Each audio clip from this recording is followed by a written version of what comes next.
Hi guys, it's Catherine. So today is a fabulous day because iZombie comes back tonight. Yes! Oh my gosh, it feels like forever since a new episode of iZombie was on. Literally forever.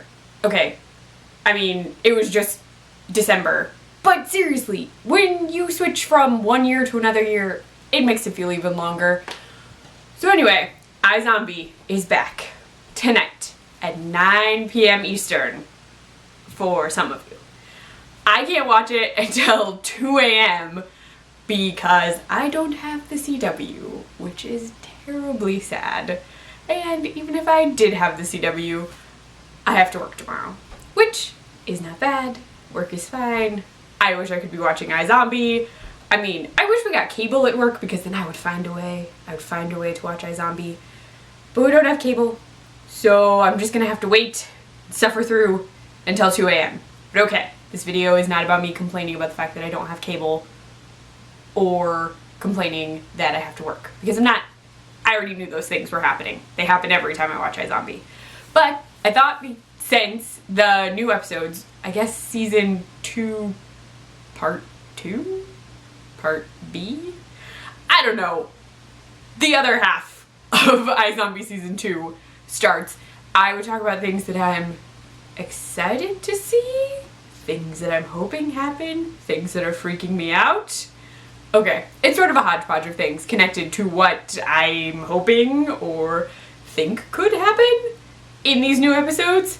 Okay, so first off, New Hope died. Well, turned back into a zombie, not died. But if New Hope is a zombie, that means the cure doesn't work, which we learned from Ravi's super sad voiceover. Seriously, guys, it was already going on hiatus, and then that was crazy sad. So him like talking, I was like, oh my god, what is happening? It was really like not. I almost said uplifting. Really not uplifting. The opposite of uplifting. Down pushing. That's not a phrase. I'm gonna say it is. Down pushing. Sure.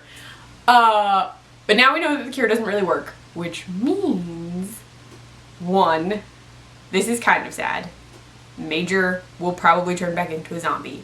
Major doesn't want to be a zombie, so that's going to be rough whenever that happens. But I mean, he and Liv can date and actually, do the hokey pokey. Yeah, you know what I'm talking about. They can finally actually, like, do it instead of not doing it, which is what we got to see them doing when they tried to have sex in previous episodes. So they'd actually be able to have a real relationship like they did when they were engaged. The other thing that I'm actually very excited about, since the cure doesn't work, this means we get zombie Blaine back. And while human Blaine is wonderful, zombie Blaine is going to be fabulous. Because I love Blaine. Whatever incarnation of Blaine we have going on, I love. I don't care. But as zombie Blaine, I get to see him eat brains and turn people into zombies. And zombie, like, go full on zombie mode. Seriously, there are lots of perks to him being a zombie. At least for me. Because he gets to do awesome, cool things. So I'm secretly, like, I have in my brain this, like, perfect scenario, which will probably not happen, but you know, a girl can dream. I just see him in a room where he suddenly, like, zombies out and eats someone. Like, head, walnut, rah. Okay, I'm sure most people are like, okay, Catherine, that's graphic. You're cool. But seriously, wouldn't that be awesome? Like, super gory zombie attack scene just in the middle of an episode. Or, like, right at the end, and then, like, credits. See? It'd be cool. You please agree with me. You don't have to actually agree with me. If you do agree with me, you should let me know. We can bond over our Blaine love. Okay. On top of that, I'm actually very concerned about Blaine and Peyton because I don't want that to happen. I love Blaine, but I need that not to happen. Because seriously, guys, Peyton and Ravi are adorable together. He still likes her. You can tell. And I think she still likes him. Just a little bit. But if Blaine is gonna turn back into a zombie, he can't do that and be with Peyton. I'm also really afraid he could eat Peyton if he were a zombie.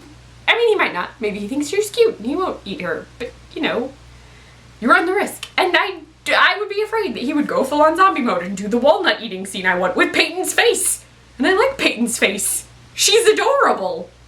Okay, so there's that. So I'm really hoping that Ravi does figure out the cure, but I don't want him to cure Blaine again. I'm cool with him leaving Blaine in zombie mobsterville. He's not really a mobster, but I like saying that word. But he can cure Major. I want him to cure Major. But I realized the flaw in all of this is that if he has a cure, then Liv would get cured, and we probably wouldn't have iZombie if Liv weren't a zombie. So, yeah. I mean, the cure is a good plan, but we can't cure Liv, really. Exactly.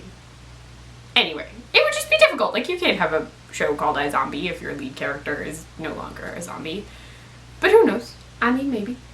Alright, the other thing is our creepy villain guy, Mr. Boss. Like, what the heck?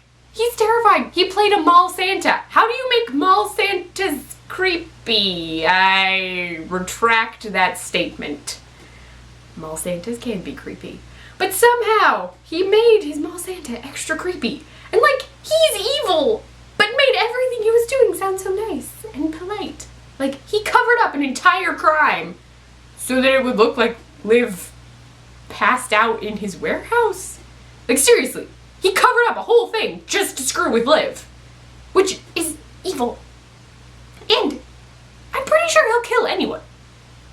The guy who plays him literally has showed up in like everything I've watched. Okay, probably not everything. That's an overstatement. But he's in so many shows. But the guy is in everything. He's everywhere. I keep seeing him and I just keep thinking, you're evil, even when he's not playing evil characters. Like, he's in Ocean's 11 as a computer dude. And not evil. He's just helping them rob a casino. But seriously, in my brain, I was like, you're evil. So I'm just terrified to see what he's doing in the rest of this season. Because creepy. And if you've watched Veronica Mars, you know that when someone is bad in any show like Veronica Mars, which iZombie is by the same people, so similar. The bad guys are super evil when they're evil. I don't want to give anything away if you haven't seen Veronica Mars, which if you're watching iZombie, you should watch Veronica Mars. It's not streaming anywhere, but you can find it super cheap on Amazon. There are 3 seasons and a movie. Find them. You'll love it. But anyway, I'm just really, really afraid of our villain guy because he's creepy. Alright, so the final thing I'm going to talk about, because this is more of an iZombie ramble, really, but the plot thing that I really hope gets fixed is Clive and Liv need to make up. I can't have a show where they don't like each other and aren't friends and she's not helping him with things. They're perfect for each other as work partners. I can't see them dating. He has a lady. But I need them to make up. I was so upset after that discussion in the interrogation room. Like, I can't handle these feels, guys. So many feels. But okay, those are the things that I'm worried about, hope to see, am intrigued to see in the rest of this season. And if you didn't already know this, I make a brain-themed iZombie thing every Tuesday and tweet out pictures of it. So there will be pictures of a brainy treat that I am making in my lovely kitchen on Twitter during the 9 p.m. Eastern showing of iZombie. I'll tweet it out, even though I'm not watching the show. It'll be there. You'll be able to see it. I already have it planned. I have the ingredients read now. I'm super excited. Now, if only I had yellow coolers so I could ship these all to you. You see, this is why I love Blaine. Anyway, so those will be out. I will be doing a Brainy Kitchen every Tuesday. You guys won't get to see it. I'm sorry. I make them randomly, and I suck at even remembering to take pictures of the stuff. But I do take pictures. I post them on my blog, clefnotes.wordpress.com, on Wednesdays with a full recipe of how I did everything. So, Tuesdays, I tweet out the pic. Wednesdays, I post the recipe on my blog. So there you guys go. If you want to find me anywhere else on the internet, my Twitter is just at clefnotes. Then I mentioned my blog already, clefnotes.wordpress.com. And I write for the fabulous The Nerdy Girl Express, which is just thenerdygirlexpress.com. Bye guys!